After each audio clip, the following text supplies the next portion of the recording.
Com esse sentimento de gratidão, nós só pedimos a Deus que permita aos nossos corações esse entendimento do desafio tão profundo que é convivermos em família. E quando a Kemi nos passou o estudo, como sempre, providencial, viu a Kemi? Nos pegou em um momento de muitos desafios familiares. E o estudo primeiro, eu sempre digo, é para nós, necessitados. E obrigada a Kemi e aos espíritos bondosos que nos permitiram pensar sobre esse assunto. Então, hoje, nós vamos entender juntos a família como educadora de sentimentos. Daí eu me lembrei de uma frase de Allan Kardec, que existem algumas discussões se é de Allan Kardec, se não é de Allan Kardec, mas existe todo um histórico sobre essa frase, contando como é que ela surgiu, que está na obra do Thyssen, né? Não sei se vocês já ouviram falar do Francisco Thyssen e do Van Tuyl, que se chama Allan Kardec, o educador e o codificador. E essa frase vocês conhecem: nascer, educar-se, morrer, renascer ainda, reeducar-se, morrer e reeducar-se sempre. Tal é a lei. E como nós sabemos que para os espíritos amigos não precisam ter nomenclaturas, designações, mas o conteúdo espiritual precisa ser revisto, essa frase vem muito ao encontro do estudo de hoje, porque ela começa a nos dizer o quanto nós precisamos chegar à Terra, voltar para o plano espiritual e chegar de novo e voltar de novo para que a gente se reeduque sempre. E nesse processo de educação, e aqui nós temos reeducação, eu convido a cada um de nós a pensar no nosso conceito de educação.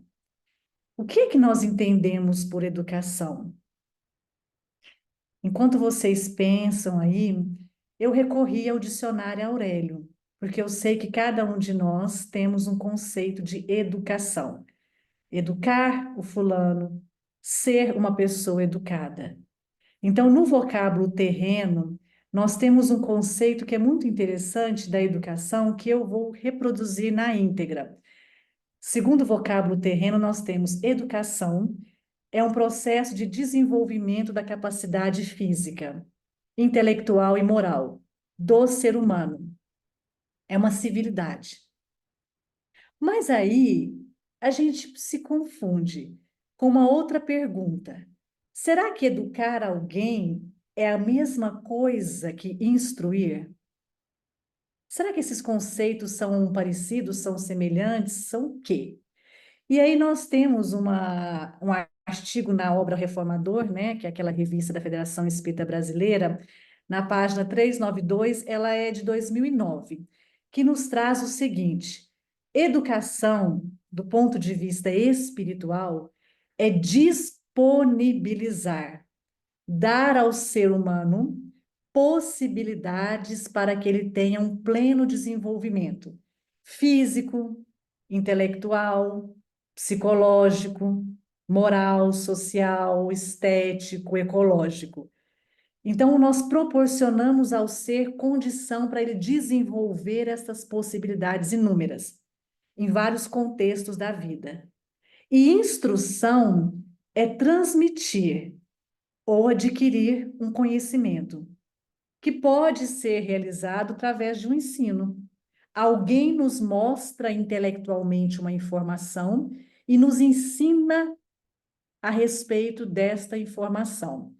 E a instrução pode ser quando alguém nos ensina, quando nós observamos, quando nós imitamos o outro e somos instruídos, quando nós repetimos o comportamento que nos foi colocado e aprendemos, quando nós temos as inspirações. Mas por que que eu estou trazendo essas informações? Porque nós precisamos entender agora, com esse conceito de educação e instrução, por que que a escola de almas foi colocada como sendo lar?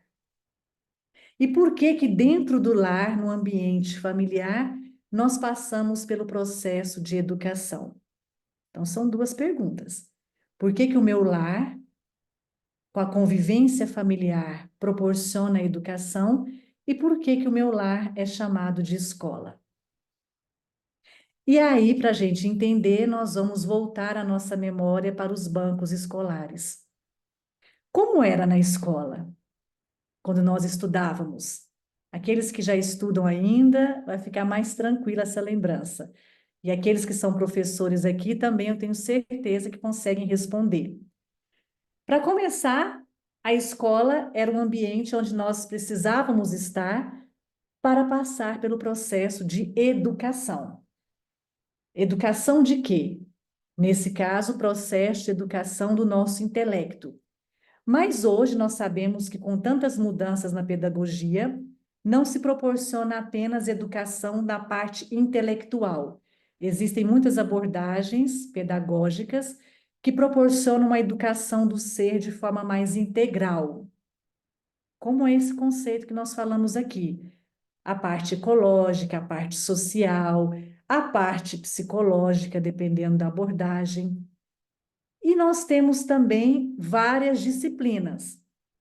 Lembram da época da escola? Que nós tínhamos que estudar, tinha aquelas matérias mais difíceis, e nós convivemos com várias pessoas, porque uma sala de aula não é uma sala onde nós estamos sozinhos, uma aula particular.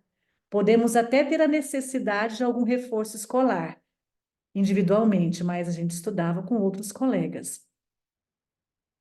E assim é a família. Nós temos uma pergunta na obra O Consolador que eu tenho quase certeza que vocês conhecem essa pergunta, na questão 110, onde nós temos Emmanuel respondendo esta questão. Qual a melhor escola de preparação das almas reencarnadas na Terra? Qual a melhor escola, né, Cidinha? Aí os espíritos nos falam. A melhor escola ainda é o lar. Ah, então ok. Então agora eu já revivi, relembrei como é que era o colégio, a escola, e aí eu começo a entrar nesse lar como se fosse uma escola, um colégio ali da Terra, né? Onde a criatura deve receber as bases do ensinamento e do caráter. Ah, aí nessa resposta eu começo a entender que o conceito de educação se amplia do que aquilo que eu tenho na escola terrena, onde eu aprendo as coisas do intelecto. Dentro de casa, nessa escola, eu vou ter as bases do ensinamento do caráter. Vamos lá. E neste sentido, Emmanuel completa os estabelecimentos de ensino propriamente do mundo, as escolas, por isso que eu remeti às escolas, podem instruir, mas só o Instituto da Família pode educar. Simples assim? Meus irmãos e minhas irmãs, muito desafiador. Por isso que eu fiquei agradecendo a Deus a oportunidade desse estudo, porque eu repensei nas minhas questões familiares em que disciplinas eu estava sendo reprovada. E me assustei, porque eu falei, misericórdia de Deus. Se na Terra eu tinha algumas dificuldades em algumas disciplinas e precisava do reforço escolar, como é que eu vou fazer dentro de casa? Porque agora o reforço escolar seria como? Eu comigo mesma, com a minha vontade e a disciplina, e as vozes do céu se chegando a mim pelos estudos, né? Aí eu me lembrei de uma conversa que está nesta obra aqui, aí, Jesus no Lar. Esta obra aqui, eu imagino que vocês já conheçam, né? No capítulo 2, a Escola das Almas. E o Neio Lúcio, né, nos traz, através das mãos amorosas do Chico, pela mediunidade, uma conversa que eu vou reproduzir só 2 parágrafos, porque eu não posso perder a fala de Jesus. Essa conversa aconteceu na casa de Simão. Jesus ficava muito na casa de Simão. E certa feita, a sogra de Simão conversava muito com Jesus e tinha alguns desabafos com ele. E eles estavam nesse momento reunidos em família, Jesus, família de Simão, e aí a sogra de Simão me faz a seguinte pergunta: Senhor, afinal de contas, que vem a ser a nossa vida no lar? Resumindo de forma simples, o que é essa história de convivermos no lar? Jesus contemplou-a significativamente. Vamos imaginar Jesus nos olhando agora. Olhou ela significativamente. Eu entendo esse olhar como um olhar assim profundo, aquele que conhece assim intimamente as intenções dessa pergunta. E aí Jesus fala: iniciamos a tarefa entre flores, para encontrarmos depois pesada colheita de espinhos. No começo, é a promessa de paz e compreensão. Entretanto, logo após, surgem pedras e desabores. E a senhora Galileia ficou muito sensibilizada com esta resposta. Primeiro flores, depois espinhos, primeiro paz, depois pedras.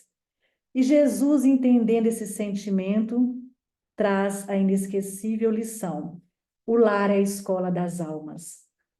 O templo onde a sabedoria divina nos habilita, pouco a pouco, ao grande entendimento da humanidade. Resposta parecida com o que Emmanuel nos traz no Consolador.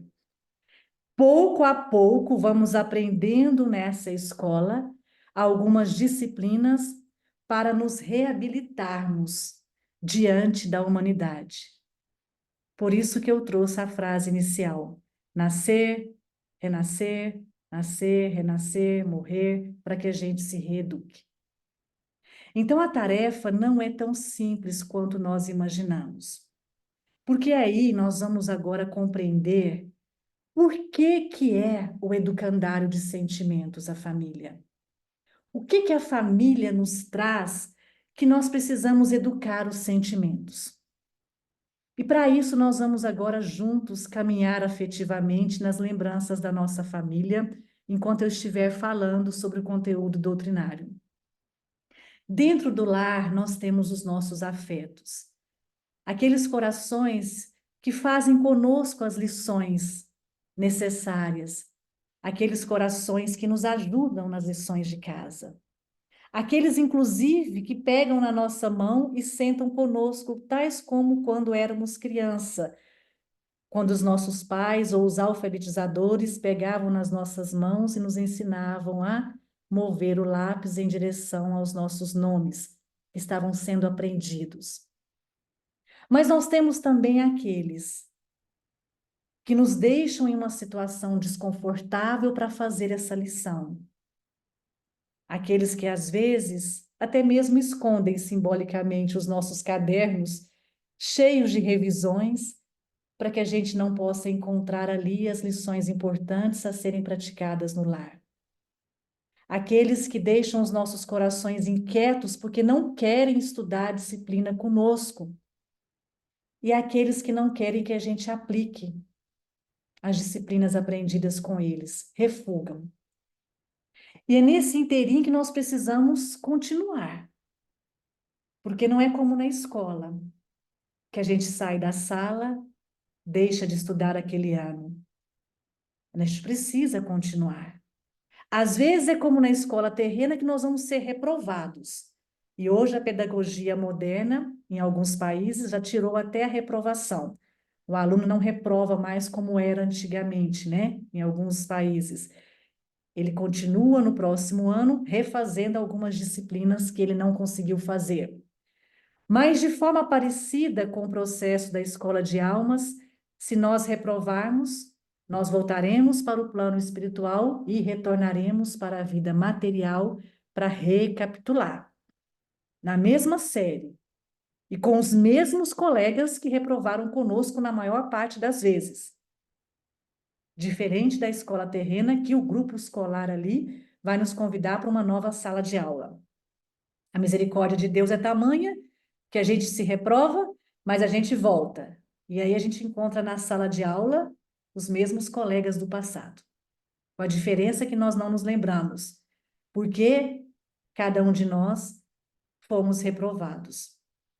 E é nesse sentido que a gente se pergunta: nesta reprovação ou nesta aprovação, como é que os nossos sentimentos começam a caminhar? Porque se a escola é uma escola de almas, o lar, o colégio é o lar. E as disciplinas que são ensinadas são disciplinas alicerçadas em uma única lei, a lei de amor. Então vejamos só, nós temos uma lei de amor que vai nos dar várias disciplinas a serem aprendidas dentro de casa. Assim como tínhamos a matemática, a química, a física, a biologia, o português, a história, temos dentro de casa a disciplina do perdão, a disciplina da abnegação, a disciplina da compaixão, a disciplina da afabilidade, da doçura que vem junto, a disciplina da paciência. E se nós fôssemos resumir, dentro do lar, nós teríamos inúmeras possibilidades de disciplinas alicerçadas na lei de amor, construídas pela lei de amor, para que nós pudéssemos nos educar. E aí, como uma lição de casa fácil, a gente começa a fazer essas disciplinas, aplicá-las naqueles que nos são fáceis. Mas aqueles que são difíceis, a gente deixa de lado. Só que existem momentos na nossa vida que não vai ter como mais deixarmos de lado. E aí me lembro muito de uma história que está na obra Boa Nova, da nossa irmã Joana de Cusa. O capítulo chama-se Joana de Cusa, onde Humberto de Campos nos conta como é que foi essa escola para Joana no capítulo 15. E nesta conversa, Joana tinha muitas dificuldades em casa, principalmente com o marido, que era um homem muito poderoso da época, né? Aliado com os governadores e imperadores, e de forma nenhuma ele entendia a sensibilidade de Joana. E quanto menos entendia que ela gostava de ouvir Jesus. Era uma confusão. E aí, certa feita, depois de tantas conversas que Joana tinha muitas conversas particulares com Jesus. Ela vai fazer um desabafo muito profundo sobre a dificuldade nesse relacionamento conjugal. Era ela e o marido apenas nesse momento. E Jesus escuta, assim como escutara a sogra de Simão. E Jesus tem uma fala a ela muito interessante, dizendo a ela que nem todas as flores de um jardim são iguais. E nas entrelinhas nos ensinando que cada um de nós, no ambiente familiar, como os alunos de uma escola, temos a nossa própria condição evolutiva. Os alunos de uma sala de aula não têm a mesma capacidade, digamos, de resposta intelectual. E nem capacidade emocional de respostas do ponto de vista de maturidade emocional. E que ela compreendesse esse marido como uma flor, algo belo no jardim que talvez não respondesse a ela afetivamente de acordo com o que ela esperava. E ela se sensibiliza muito com Jesus dizendo isso, e Jesus resume falando: Joana, vai e ser fiel. Mas ele não estava dizendo sobre a fidelidade que a gente conhece na vida material. Ser fiel às disciplinas que Deus nos ensina, aos ensinamentos do Pai. Ser fiel a Deus significa sermos fiel à lei primeira, a lei de amor. Sermos fiéis a estas diretrizes que a lei de amor compõe em direção à nossa jornada. Ser fiel, e ela vai. E foi providencial esta conversa com Jesus, porque a partir dali ela vive vários desafios nesta escola de almas. O marido perde o trabalho, o marido começa a ficar enlouquecido com a perturbação difícil daquele homem que tem uma posição importante, de repente não a tem, até chegar o momento de alucinações que nós conhecemos como processos obsessivos graves, e ela continua fiel. O marido passa pela desencarnação, atrelado às algemas pesadas da loucura que começa a movê-lo o tempo todo. O padrão de vida econômico dela muda drasticamente. De uma senhora que reunia as amigas para tomar o chá da tarde, ela se transforma em serva das próprias amigas da sociedade, cuidando dos filhos das companheiras, e tendo agora um pequenino para cuidar, que era o seu próprio filho, que ficara órfão em tenra idade, e ela continua sendo fiel. A escola de Joana muda o contexto social. O marido já não está ali mais. O filhinho exige atenção, cresce, se torna um jovem que não concorda com os ensinamentos de um Jesus que vira o pai perseguir o tempo todo. Esse jovem a questiona e Joana vai envelhecendo, as rugas aparecendo, o cansaço tomando conta do seu corpo e ela sendo fiel, passando em todas as disciplinas que lhe fora colocado na convivência com o filho e com a sociedade que começava a vê-la de forma diferente. Já não era mais uma senhora da sociedade, mas uma serviçal, com todo o respeito dessa categoria. E aí, Joana, certa feita em casa, já envelhecida, cansada, passa pela prova maior de ser presa junto ao seu filho, naquele momento onde os cristãos estavam sendo perseguidos, vivenciando a disciplina mais feroz de ser levada para o processo de desencarnação de forma cruel junto ao seu filho. E naqueles momentos finais, ela passa na disciplina da lei de amor, da fidelidade a Deus. Pedindo para abjurar o Cristo, ela não abjura. Ouvindo o filho gritar ao seu lado, tentando ali, entre aspas, distraí-la na lição a ser executada, na lição a ser feita, ela só diz ao filho: cala-te, ensinando a ele o respeito à disciplina maior, que são os ensinamentos de Jesus. E ainda houve a zombaria de outros irmãos, como na escola terrena, de outros colegas de salas evolutivas diferentes, a zombarem dela e dizer: Joana, o seu Cristo não te ensinou a morrer? E ela, de forma digna espiritualmente, continua a completar a sua lição de casa na lei de amor e do perdão, dizendo: não, o meu Cristo não me ensinou apenas a morrer, mas como amar os meus irmãos como vós sois os meus irmãos. E os dois partem. Joana parte resoluta, anestesiada espiritualmente pelas chamas que a queimavam, sentindo tocar em seu ombro uma mão leve e doce, a dizer: Joana, aqui estou, vens comigo. E segue com a consciência daqueles que cumpriram na escola de almas na terra o seu dever de cristã, que deixaram o evangelho ser testemunho vivo em cada atitude, ser o lápis na mão dela a fazer todas as lições que lhe eram apresentadas, duras lições, disciplinas pesadas.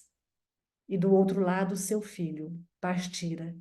E nós podemos imaginar como foi também esse passamento deste companheiro, nas lições talvez não aprendidas, com a presença de uma mãe amorosa que tentou lhe ensinar, auxiliá-lo a fazer as suas próprias lições na fidelidade a Deus. Então, neste sentido, nós pensamos nesta história de Joana, porque ela é muito alinhada com o processo de educação do espírito. Porque as escolas que nós temos na Terra mostram para cada um de nós o conhecimento ao intelecto, mas exige de nós o esforço, a disciplina, a boa vontade.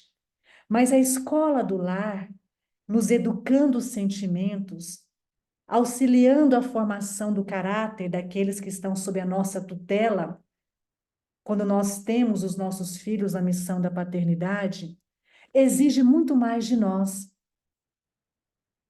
Exige de nós a fidelidade a Deus. Exige de nós o lápis do amor para escrevermos as lições que nos são apresentadas. Exige de nós o querer nos educar, criarmos novos padrões, esquemas mentais, conforme a psicologia terrena denomina, para que a gente consiga educar o outro. E é nesse aspecto que o nosso entendimento agora se desdobra para os pais, Porque se nós falamos de Joana, nesse exemplo da companheira afetiva, nesse exemplo da maternidade, nesse exemplo de cristã, nós temos que refletir também na família como educandário das nossas almas, dos nossos sentimentos, para aqueles que nós estamos educando e auxiliando a formação do caráter. Porque muitas vezes nós, já numa idade da madureza, julgamos que quem precisa instruir os nossos filhos e educá-los na formação do caráter, direcioná-los para um homem de bem, são as escolas terrenas. E não é esse aspecto que a família traz para nós. Os institutos de ensinos da terra, para nós da madureza, serviram para nos apresentar os aspectos da intelectualidade. Mas a nossa família serviu para trazer a nós os aspectos do homem de bem. Os nossos filhos precisam que nós nos eduquemos, observamos os nossos espíritos e domemos em nós as inclinações difíceis para auxiliá-los a se transformarem em homens de bem. Então vejamos só como nós somos desafiados nesta pedagogia, usando um termo terreno, de Jesus. Como nós somos desafiados em deixar o Evangelho ser a nossa cartilha, a nossa apostila mestra, nos apresentando as disciplinas e as lições que nós precisamos fazer. E daí eu me pergunto também, pergunto para todos vocês, quando é que as provas acontecem dentro de casa, diante das disciplinas estudadas? Porque é como na escola. Nós temos as disciplinas apresentadas por um professor ou por vários professores, em algum momento nós seremos avaliados, né? As nossas provas, elas já nasceram conosco. A misericórdia de Deus é tamanha que quando nós elaboramos o nosso planejamento encarnatório, já viemos com uma pastinha, né? Com uma malinha para uns um pouco maior de provas. Só que essas provas, elas vão sendo apresentadas para nós à medida que nós vamos ganhando uma envergadura espiritual, moral, na lição aprendida. Por exemplo, trabalhadores espíritas. Nós falamos tanto da lei de amor, da lei de perdão, nos estudos, nos evangelhos, e aí, de repente, nos bate a porta pela presença de um familiar não muito agradável para nós, porque nos fizera sofrer pelas próprias fragilidades evolutivas, a exercerem esta tal de lei do perdão, a dizer a este irmão com as nossas condutas como é a aplicação da lei de amor, a fazer como Joana, relembrar os ensinamentos de Jesus, porque Joana esteve com Jesus. Nós agora vamos relembrar os ensinamentos de Jesus e ser fiel a esses ensinamentos, que ele sempre declarou aos nossos corações não ser dele. Eu vim ensinar as coisas do Pai. E aí nós reprovamos, porque ou a gente fecha a porta para esse familiar, ou se não podemos fechar a porta, se ele já convive nas mesmas paredes do reduto doméstico, nós os deixamos relegados à indiferença psíquica e espiritual nesta convivência, despendendo as nossas energias àqueles que nos são fáceis. E aí chega-se um dia onde não acordamos com os olhos da terra e despertamos no plano espiritual. E no relembrar das nossas atitudes, nos deparamos com aquele coração tão enfermo que clamava por socorro, que clamava pelo exercício conjunto da lei de amor e do perdão. E nós fechamos a cartilha e dissemos não. Então, neste sentido, vamos voltar. No aspecto da reprovação, vamos voltar.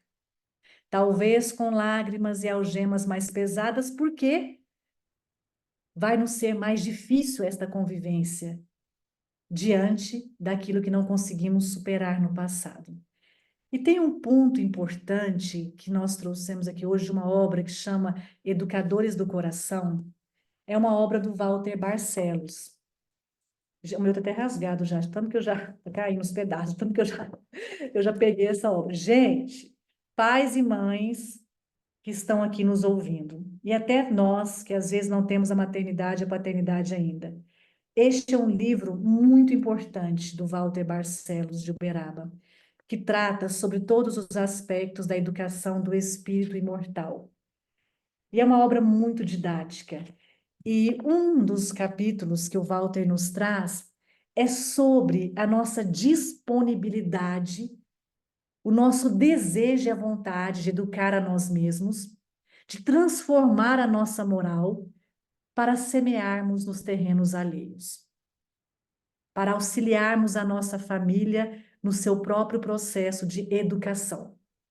E o Walter nos traz aquilo que nós já conversamos em outras oportunidades, que somente educa, palavras dele, verdadeiramente alguém para o caminho do bem e das boas ações, aquele que já educou a si mesmo, aquele que já tem dentro de si o amor fraternal, aquele que já tem o entendimento da importância da própria transformação moral.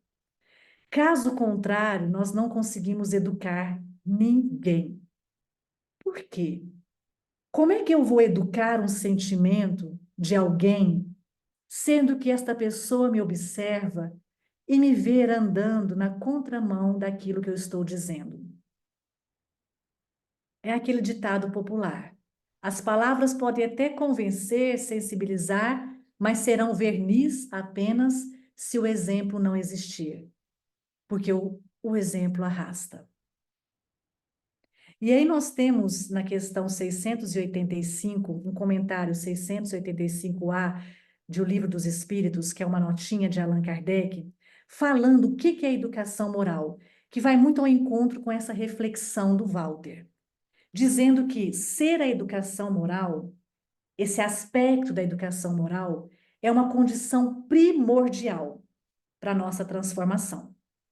Não nos referimos à educação moral pelos livros, e sim a que consiste na arte de formar os caracteres, a que incute hábitos.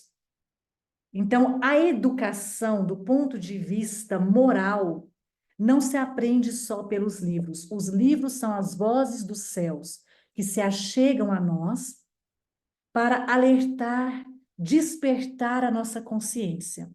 Mas se nós temos uma família e precisamos aplicar as lições dentro de casa, precisamos deixar com que isso saia do intelecto e passe a ser carta viva em nossas almas. O espírito precisa ser retirado de cada letra das obras que despertam a nossa mente. Porque na hora que nós tiramos o espírito da letra, a mente já começa a ficar desperta. Mas aí o coração acorda. Vejamos a diferença.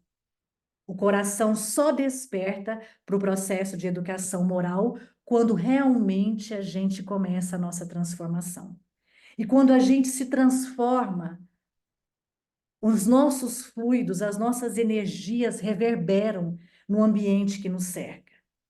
Tem uma lição chamada Magnetismo na obra Pão Nosso, de Emmanuel por Chico Xavier, falando do magnetismo de Jesus, desta energia.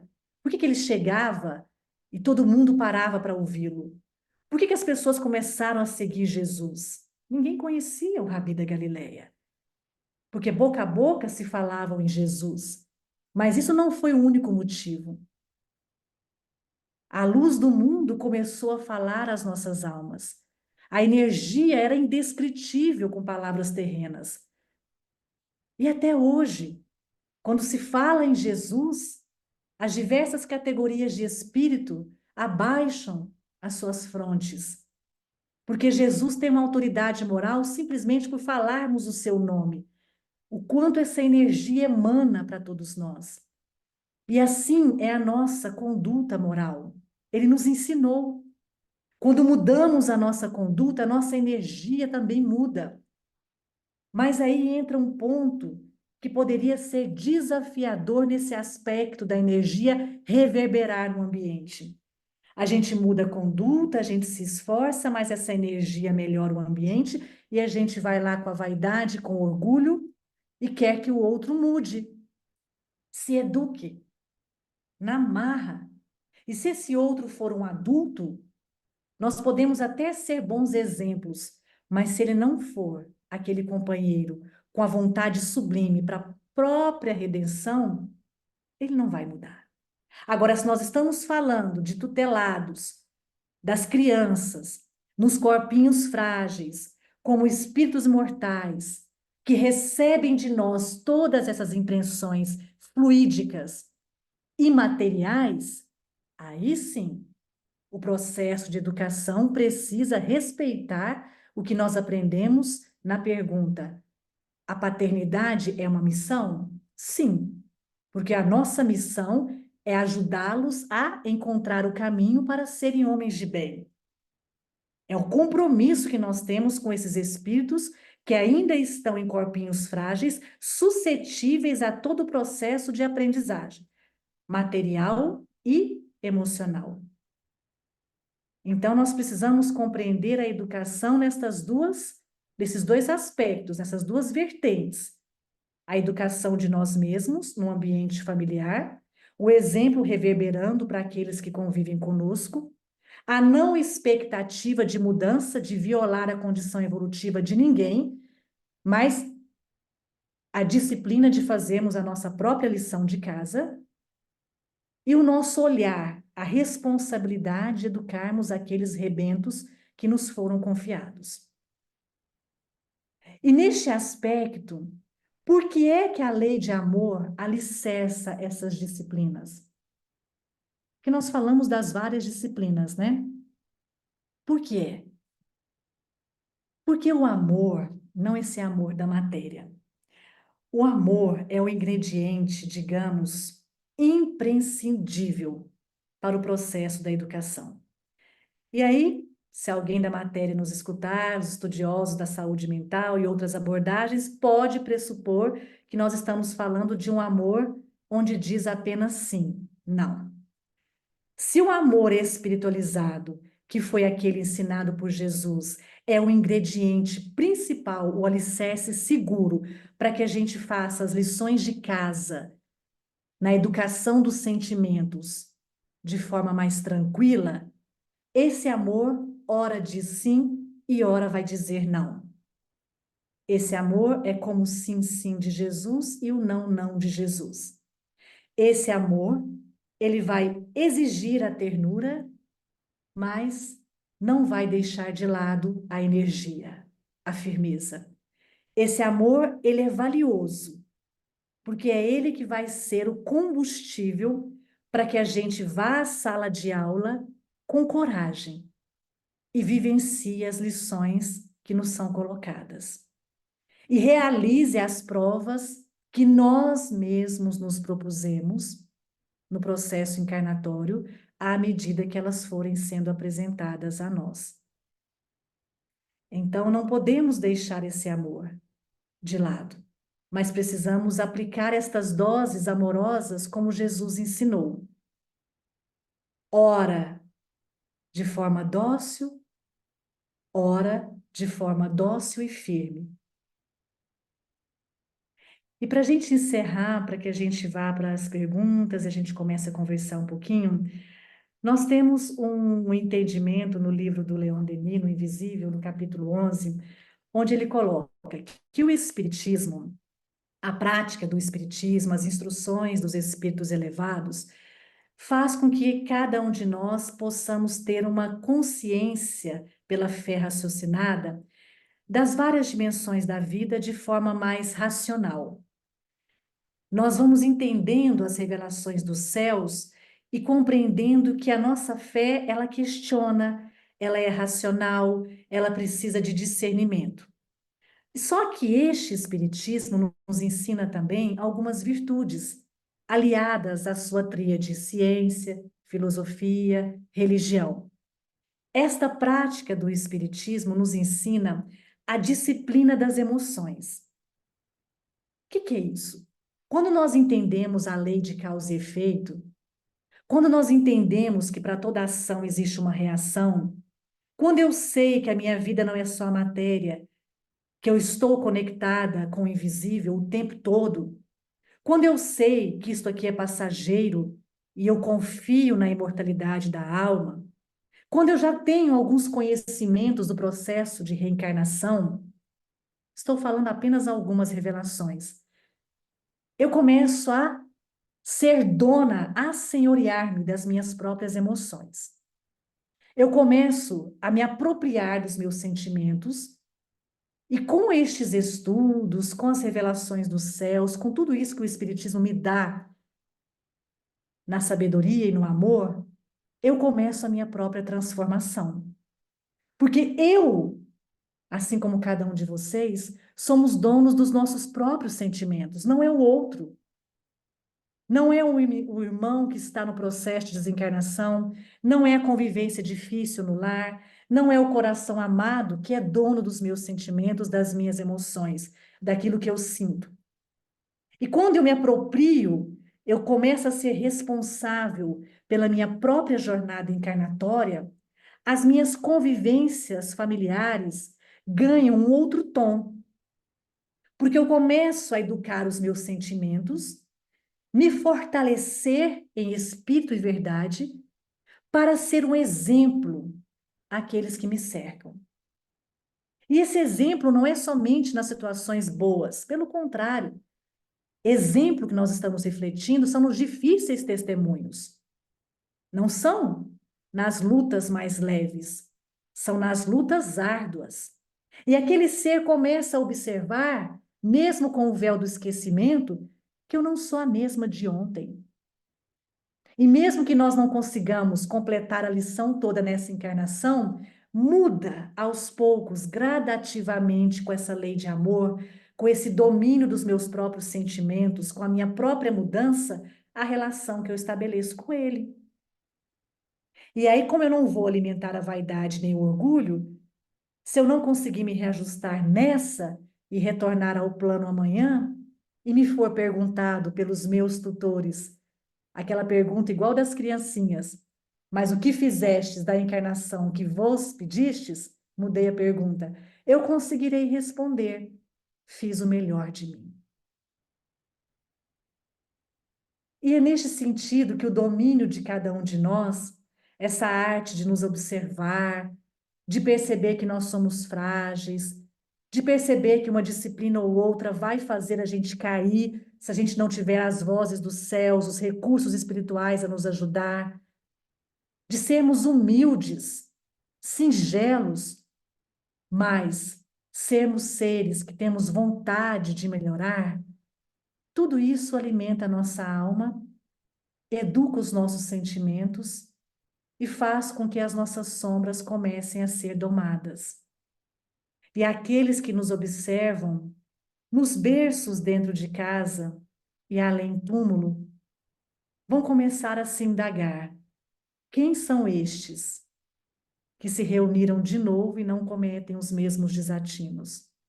Quem é esta que hoje vos fala e que amanhã, nas lides domésticas, convive com um parente difícil, com perturbações sérias psíquicas de um ser que lhe deu a vida?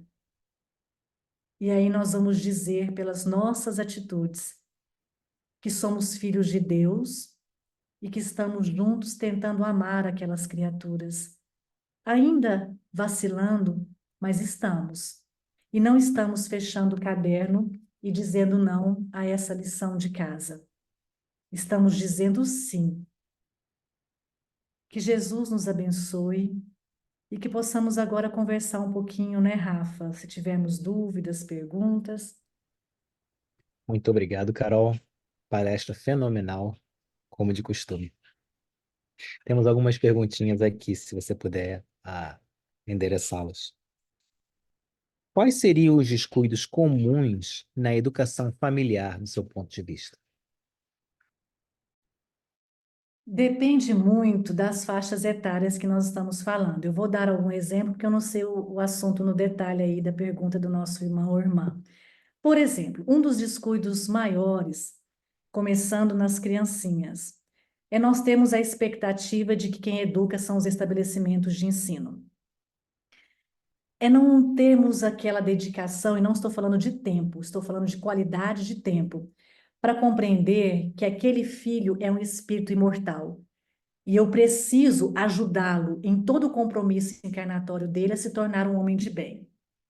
E isso vai demandar de mim esforço, vai demandar de mim uma energia psíquica, vai demandar de mim uma vontade, mesmo diante de uma vida que eu tenha encarnatória cheia de atribulações. Alguém necessita de mim, do meu tempo de qualidade, do meu esforço, do meu olhar atento para um espírito imortal que vai me dizer com os comportamentos as suas necessidades e quais arestas a parar.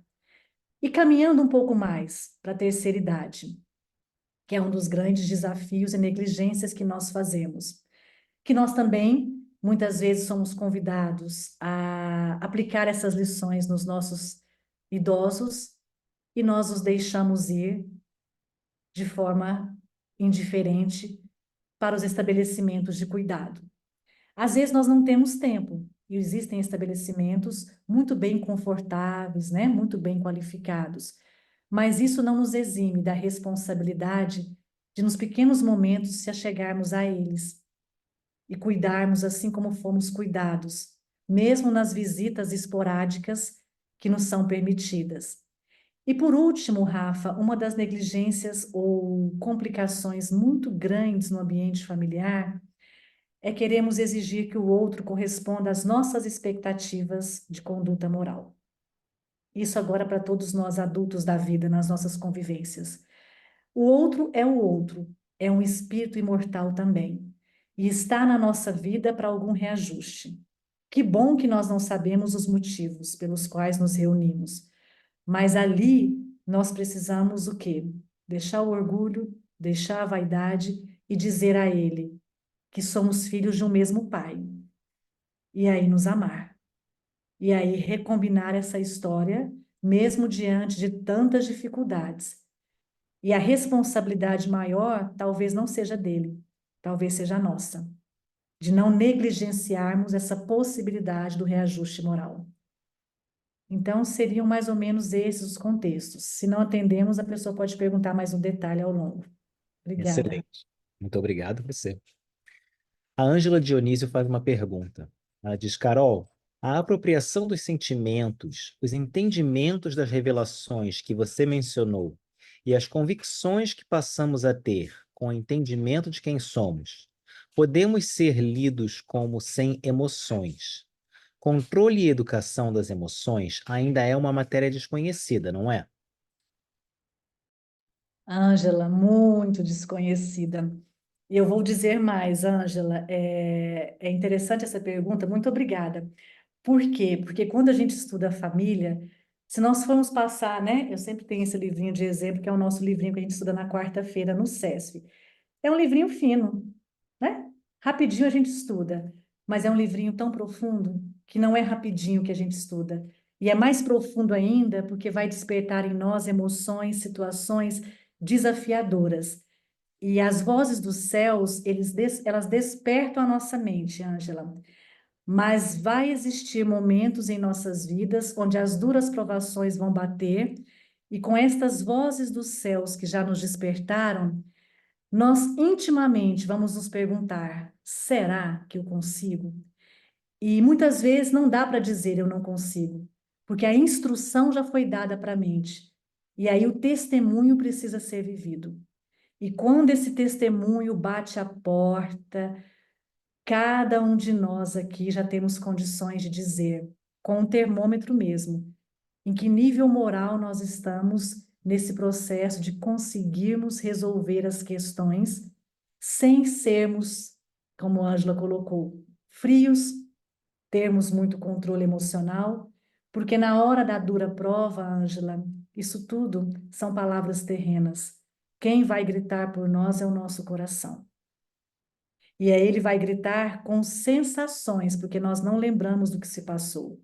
E aí a nossa consciência vai dizer aqui no intelecto: você já sabe. muito será dado àquele que muito teve.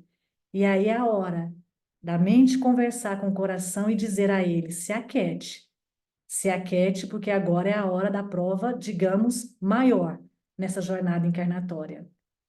Por isso que eu digo, nós somos privilegiados, porque essa doutrina abre a nossa mente, não nos torna frios, mas nos torna donos de nós mesmos. E vamos passar na matéria se quisermos. Olha a benevolência de Deus. Se não quiser também, não tem problema, né? Passa para outra. Mas eu digo que tem um grande problema, porque talvez a algema seja mais pesada, né? Espiritualmente dizendo. Então é isso, Ângela. Obrigado, Carol. No passado, a família tinha uma estruturação bastante enrijecida e pouco flexível. Atualmente, os papéis familiares são outros, com novas realidades e desafios.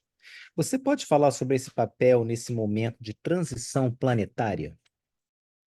É interessante essa pergunta, por quê? Porque eu já escutei muitas pessoas falando: ah, a família mudou o formato, ah, são novas estruturas, se educa assim, se educa de outro jeito. Meus irmãos, a lei de amor não muda. O evangelho de Jesus é o mesmo. Então, por mais que nós tenhamos a colaboração bendita das ciências da saúde mental, da pedagogia, da psicopedagogia, das inúmeras abordagens da matéria, a estrutura familiar é a mesma. Temos ali congregados seres que precisam aprender a lei de amor. Estamos juntos para aplicar o evangelho de Jesus. E esse código moral, ele não muda. Ele é para todos. Então, independente do formato dessa família, dos títulos que se colocam, pai, filho, mãe, avô, avó dentro de casa, pai, filho, enteado, filho, nora, neto, independente dos diversos títulos que são transitórios, a essência do contexto familiar é nos educar para o amor. E vamos conseguir fazer isso nos nossos testemunhos árduos, aplicando o Evangelho de Jesus. Eu sempre digo que é simples. O problema é que, às vezes, inconscientemente, o nosso não querer nos reeducar para essa lei de amor é tamanho que a gente prefere somente as abordagens terrenas e vamos deixando de lado as nossas próprias responsabilidades em tornar o nosso lar uma cartilha viva de Jesus.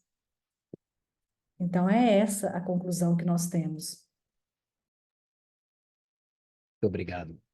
A Gil faz uma pergunta no chat. Ela faz: qual a vigilância específica a ser tomada na educação sexual dos filhos diante da profanação midiática vigente? E ela diz: gratidão infinita por tudo, e ela dá umas 6 emojis de florzinha para você, de muita gratidão. Eu que agradeço, Gil. É interessante, isso daria um tema para outra palestra, né? Mas a gente vai ser breve no nosso comentário. Existe um livro, que é o livro Vida e Sexo, do nosso Chico também, onde nós temos o entendimento das questões sexuais do ponto de vista espiritual. De novo, Gil, não só na questão sexual, mas existem várias questões que a matéria nos coloca que nós poderemos, entre aspas, colocar como um efeito no Brasil, a gente fala muito assim, efeito manada ou uma moda, né? A moda. Então, nós temos a moda agora de uma abordagem que eu não posso dizer não para o meu filho, eu preciso dizer só sim. Temos a moda agora que talvez o processo que eu educo do castigo já não funciona. Eu nem vou entrar nesse mérito. Temos a moda agora de que a sexualidade ela flui, né? O sexo ele flui nos seus sentimentos. Então, do ponto de vista espiritual, o que a espiritualidade nos mostra? Nós vamos receber ali um filho que escolheu no seu próprio projeto encarnatório o seu órgão genésico, o seu órgão sexual. Mas ele vai ter experiências, assim como cada um de nós, milenares, porque ora estamos no sexo feminino, genésico, e na sensibilidade feminina. Ora estamos em vivências no sexo genésico masculino, mas a nossa sensibilidade, a nossa parte psíquica move-nos mais para os caracteres masculinos. E quando eu tenho um filho, eu tenho que compreender que eu estou lidando com o espírito imortal. Tem um livro do Hermínio Miranda que se chama Nossos Filhos São Espíritos. Se eu partir a educação do meu filho, independente das questões sexuais, daquilo que a gente vê na mídia, das redes sociais, como um espírito imortal, compreendendo a seriedade do processo encarnatório e dos pedidos que ele fizera o seu pedido, ele escolher o seu corpo, ele escolher essa vivência. Eu consigo o quê? Me fortalecer e educar esse espírito como espírito imortal, ensinando a conviver no mundo, mas não sendo deste mundo. Lembra o homem no mundo do Evangelho segundo o Espiritismo? Então não é só com a educação sexual, a educação é do espírito, e nós vamos educá-lo nas questões e dúvidas sexuais, nós vamos educá-los no aparar de arestas emocionais, nós vamos educá-los até na forma de observar e viver na matéria.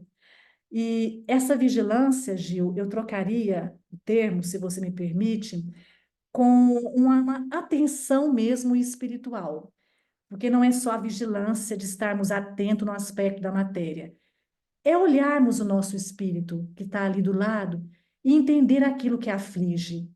Mas entender que às vezes eu vou ter que dizer sim, e às vezes eu vou ter que dizer não e explicar para ele o que é um projeto encarnatório, o que é a sexualidade, sentir as suas aflições, buscar ajuda terrena se for necessário, da saúde mental, mas não deixar de trazer a ele esta transitoriedade da matéria, isso aqui é a matéria, e a imortalidade do espírito, e o compromisso que ele tem de viver bem a sua encarnação, aquilo que ele pediu. Então, caminhamos por aí, viu, Gil? Nesta profanação midiática, né, que você falou. Obrigada. Obrigado, Carol. E a última pergunta da noite, nós temos da Lucy. Ela diz: Estou com um amigo que está sofrendo muito com um filho de 15 anos. Mãe e pai não deram parâmetros para o garoto, acreditando que muita liberdade seria o ideal. Agora o rapazinho não quer mais receber nenhum tipo de limite imposto pelos pais. Conectando com o que você falou, se ele desse muito amor para o filho, seria o suficiente? Seu áudio está fechado, Carol. Novamente, né, Lucia? Eu peguei o evangelho para te mostrar uma coisa importante aqui. Olha só o amor, o nosso conceito de amor. Muito amor ou pouco amor? Muito amor faz isso, pouco amor faz aquilo, né? As conclusões da vida material. E existe um item no capítulo 14 do Evangelho que está nas instruções dos espíritos, a ingratidão dos filhos e os laços de família. E no item 9, no meio do parágrafo, existe um chamado para os pais. Olha só, ó espíritas, compreendei agora o grande papel da humanidade. Compreendei que quando produzis um corpo, a alma que nele encarna vem do espaço para progredir. Inteirai-vos dos vossos deveres e ponde todo o vosso amor em aproximar de Deus esta alma. Essa resposta aí vai para a sua pergunta também, Gil. Encarnou uma alma num corpo material. E eu preciso empregar o meu amor para aproximar essa alma de Deus. Mas esse amor não é o amor da matéria. É o amor de quem? Que o Cristo ensinou. O amor que prescinde limites. O amor que exige muitas vezes o não. O amor onde aquele espírito pequenino vai nos questionar, vai nos trazer um temperamento que a gente vai dizer: meu Deus, e agora? O amor que vai me fazer parar o meu trabalho agora, talvez em home office, sair de casa mais cedo, acordar mais cedo, preparar o café, olhar para o olho do meu filho, do meu jovem, entender a sua aflição, mas ler nas entrelinhas quem é você, para que eu consiga aproximar essa criatura de Deus. E o processo da educação, meus irmãos, é lindo espiritualmente, mas se nós aproveitarmos esse processo de 0 aos 7 anos na tenra idade, é um terreno muito fértil, porque até fisicamente aquele corpinho está pronto para receber todas as impressões. É só a gente se lembrar de um bebê. Um bebê não sobrevive sozinho. Ele precisa de alguém para alimentar, para higienizá-lo, para niná-lo. Se a gente deixar ele ali no berço, ele não vai sobreviver. A criança, ela aprende até a falar por imitação. Então, esse processo infantil é imprescindível. Mas, se nós perdermos esse processo, nós vamos entrar numa outra faixa etária desafiadora, onde o terreno não foi arroteado, que é a fase da pré-adolescência com a juventude, onde o processo da encarnação já se finalizou. Ele finaliza com 7 anos, quando fecha aqui a moleira, né? Segundo os médicos da Terra, nós temos uma moleira e a medicina espiritual confirma. Fechou, acabou o processo total de relembrar, mesmo inconsciente, ele vai ficar o quê? Preso ao seu próprio corpo, sem lembrar de nada e suscetível de influenciações dos antigos comparsas do passado. E aí é o desafio da juventude. Se nesse momento os pais não arrotearam o terreno na primeira idade, eu pergunto para vocês e vocês respondem com o coração apenas. Como é que vai fazer na juventude? Porque o próprio Evangelho está dizendo aqui, mais à frente. Essa é a missão que vos está confiada. E lembrai-vos de que a cada pai e a cada mãe, Deus perguntará, que fizestes do filho confiado a vossa guarda. E aí, se a gente se encontra com esses espíritos na juventude, com o processo do amor que só disse sim, com o processo talvez da negligência que aconteceu, tenhamos que ser sinceros, aconteceu em algum momento na primeira idade. E nós vamos estar agora com seres entrando com todas as questões complexas da puberdade, de hormônios, desafios da fisiologia corporal. E um espírito que está sedento para uma educação que nós não demos na primeira infância. Então, Lucy, é um momento desafiador. O que fazer? Os pais precisam conseguir um diálogo com esse adolescente. Se não conseguirem sozinho, tem que buscar uma ajuda da saúde mental, uma psicoterapia. E se são pais que têm qualquer crença religiosa, aplicar esses recursos dentro de casa. Se for pais espíritas, evangelho com muita intensidade no lar. Se tiverem outras crenças, orar. Orar para essa criatura, para que os espíritos amigos que tutelaram a encarnação desse jovem consigam acessá-lo, nem que seja nos momentos do sono, do desdobramento físico, para que ele se torne mais receptível às boas instruções. Mas é um desafio, por isso que eu sempre digo, a gente educa o espírito e não a matéria. Obrigado, Carol. Muito obrigado pelas respostas às perguntas. Obrigado a quem fez perguntas. E excelente palestra. Temos aqui já várias pessoas agradecendo. E em nome do Blossom, é com muito carinho que a gente agradece muito pela sua presença e pelo seu tempo, ainda mais estando aí já após a meia-noite aí no Brasil. Então, se você puder encerrar para a gente com quaisquer considerações finais e nossa prece de encerramento, nós seríamos muito gratos. Eu que agradeço, Rafa. E a minha consideração final é a relembrança de novo dessa conversa de Jesus com Joana. Vamos ser fiéis àquilo que nós combinamos no plano espiritual. Por mais difícil que sejam aqueles companheiros que estão ao nosso lado, porque existem situações que muitas vezes eles feriram tanto a nossa confiança e os problemas psíquicos podem ser tão graves que nós não conseguimos colocá-los à nossa mesa. Nós não podemos, até para a nossa integridade física, emocional, mas nós precisamos amá-los. E nessas situações bem complexas, onde a gente quer amar, mas esse amor não pode ser recebido por vários motivos, a gente precisa orar e pedir à espiritualidade amiga para nos ajudar a continuar amando, a nos reajustando, sem negligenciarmos esses corações. E para aqueles que podem conviver conosco, que são os nossos desafios em todos os dias, em todos os cafés da manhã, para aqueles que estão longe fisicamente de nós, pelas distâncias geográficas, e nós temos convivências, necessidades de reajustes, vamos deixar um pouco as atribulações da matéria, nos reorganizarmos, para que esses reajustes aconteçam. Aconteçam de forma virtual, se nós não podemos estar juntos fisicamente, aconteçam de forma presencial, dispondo de mais tempo de qualidade para olhar no olho desses espíritos e perguntar mentalmente: o que eu posso fazer mais para lhe amar? O que eu posso fazer para você me perdoar? Ou quem de nós dois é culpado? São perguntas mentais que nós vamos fazendo para desamarrar, tirar esses grilhões pesados e começar a reajustar a nossa convivência nessa lei de amor, educando melhor os nossos sentimentos. Então, a doutrina espírita nos dá vários recursos. Cabe a nós, relembrando Jesus, deixarmos os ouvidos e os olhos sensíveis para escutar e para ver.